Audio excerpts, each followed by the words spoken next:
La déclaration du vendeur, 3 points importants à savoir. Bonjour, je suis Frédéric Corby, courtier immobilier avec l'agence Groupe Sutton. Et je vous présente en 3 points pourquoi la déclaration du vendeur est importante. Déjà, qu'est-ce que c'est comme type de document et aussi comment bien la remplir pour assurer une transaction réussie. Voici donc tout ce que vous devez savoir sur ce document qui est préparé par le gouvernement, par l'OACIQ, l'organisme d'autoréglementation du courtage immobilier au Québec. Donc c'est un document officiel, ce n'est pas préparé par un courtier ou une agence, c'est préparé par le gouvernement. On l'appelle aussi familièrement la DV pour déclaration du vendeur. Et il sert ce document à regrouper toutes les informations, tous les renseignements à propos de la propriété. Toutes sortes de renseignements qui peuvent aider un acheteur à prendre sa décision. C'est-à-dire l'état de la propriété, les travaux qui ont été effectués, les servitudes qui peuvent exister.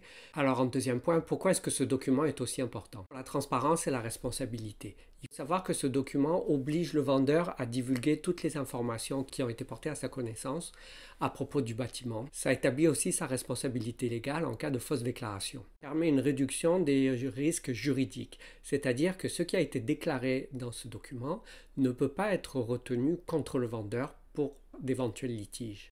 Et en troisième point, c'est important parce que ça donne une transparence et ça donne confiance aux acheteurs parce qu'ils savent ce qu'ils vont acheter. Comment bien remplir la déclaration du vendeur? C'est un document de 13 pages pour lequel il faut donner des informations en cocher par oui ou non ou déclarer tout ce qui est à la connaissance bien sûr du vendeur au meilleur de sa connaissance. Il faut être exhaustif le plus possible, mais donner des faits vérifiés avec des dates précises et appuyer par exemple pour des travaux avec des factures ou en cas de problème d'assurance avec un document de l'assurance qui atteste que les travaux ont été effectués ou qu'il y avait eu un problème sur la propriété et qu'il a été réglé.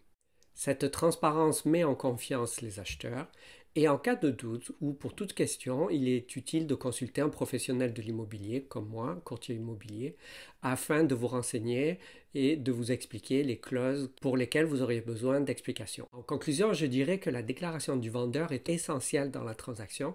Il n'est d'ailleurs pas possible d'aller chez le notaire sans que le vendeur en ait rempli un. Cela permet d'établir un lien de confiance avec l'acheteur. Cela permet aussi de protéger le vendeur puisqu'il ne peut pas être poursuivi pour ce qu'il a déclaré et qui était connu au moment de l'achat par l'acheteur. Alors assurez-vous de consacrer suffisamment de temps pour remplir vos obligations légales et renseigner au mieux ce document. Cela pourra garantir le succès de votre vente immobilière. Pour plus de renseignements, je vous invite à me contacter en cliquant sur le lien.